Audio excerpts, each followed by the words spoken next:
And so I thought I'd make a huge turkey as a Thanksgiving special, but in the style of the awesome Japanese cartoon series Yattaman, with which I grew up as a kid.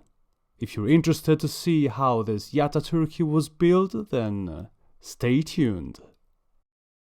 We're now getting close to the Christmas holidays, so I could easily get my hands on a pretty big clear Christmas bowl, which is going to be the main bulk of the build, the body of our massive YATTATURKEY.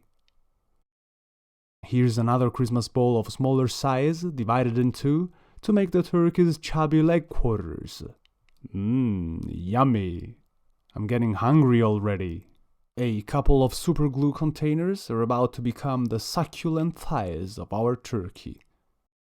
I really love the shape of these. My mouth is drooling while gluing them with super glue and a pinch of baking soda, according to the taste. Now you tell me if this bit here doesn't make you think of a chicken breast, also because of its color. Or is it me getting hungry? Actually, what this really is a part of a vintage telephone power plug. To make this bit best fit the curve of the Christmas bowl, some modifications are needed.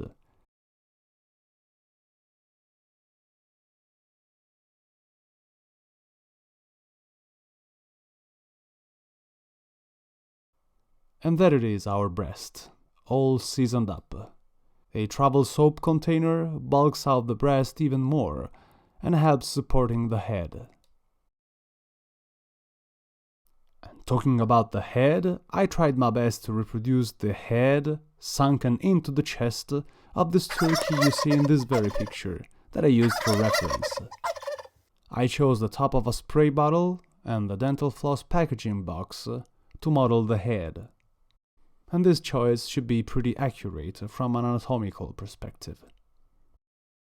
While going through my trash to look for a proper container to make the tail, it came to me the idea to simply turn the turkey's tail into a huge thruster, perhaps using one of these cool bits here, which are the cogged wheels you can find inside the old VHS tapes. And with this, there's more of a Yattaman feeling to it, I think. So these are, among my collection of scraps, the bits that have the closer resemblance to that of a pair of folded wings. Just like what happened with the breast, I need to shape these edges to make it fit properly onto the big Christmas bowl. A spoon to bulk it out, and a plastic lid to fill this hole. This should also add some mechanical feeling to the build. Hey, if you like what you're seeing here, if you like this turkey's cute buttocks, make sure you smash that like button, subscribe, and do all that great stuff to make this channel grow and grow and thank you! I'm going to use corrugated pipe and plastic wall plugs to create textured chicken feet. This is the general idea. And to make the components stick together, I am going to glue them onto a plastic surface. Do you know what these resemble to me? Chicken feet. Pretty pleased with these actually. I must say that wall plugs really paid off. Now to add some details to make the turkey belong to the Yattaman theme as more as possible. Florists sometimes use these to put plants into, and I use these to thicken the edges of the tails of my turkeys.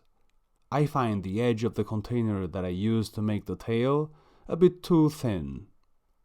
And these actually came handy to cut long pieces that already have a curve, and so they fit perfectly to curved surfaces like this one. It really added to it, I think.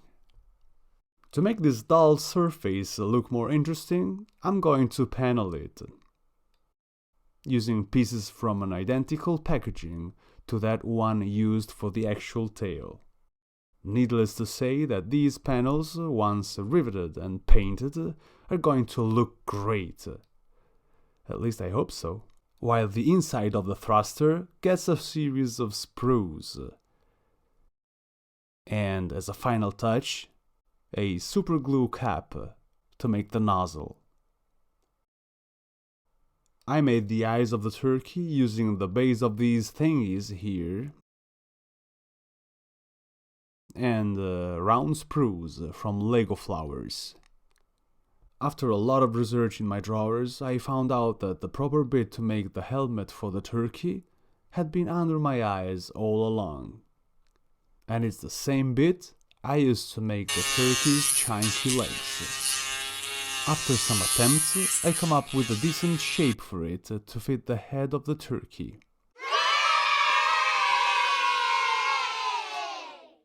Giving a more thorough look to the Yattaman cartoon series and toy line, I found out that the helmet that the robots have is not a common one, like a construction worker type of helmet or so, but is actually a samurai helmet. And this led me to the following conclusion. Yattaman robots are, as much as the other big robots of the 80s, the quintessence of the samurai warrior. That's genius. So I did my best to make the helmet resemble more a samurai helmet. And it seemed that the pattern found on a plastic cup could do the job just fine.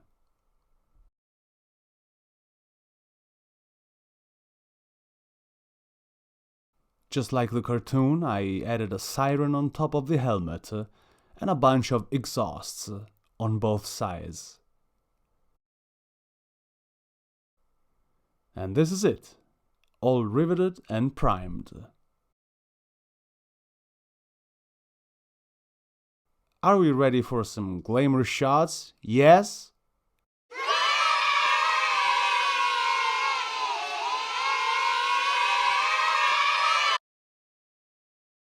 I am pretty pleased with how this build turned out actually. I found it extremely interesting to play with those plastic containers to come up with different shapes for the body of the turkey. This is definitely something I ought to try again soon. For this build, I only use acrylic colors, and each color treated with a different wash. I used the Agrax Earth shade to wash over the white, over the feet and the beak, and over the metal parts. I used Drakenhof Nightshade to wash over the blue, and the Reikland Flesh Shade to wash over the red. Well, I hope you guys liked the video, and I would like to thank immensely all the people who has recently subscribed to this channel, and this obviously means a ton to me. And thank you for the precious support, and please do keep on liking, commenting on my work, and sharing my contents. Okay, that's it for today. Happy Thanksgiving, everybody, and stay creative.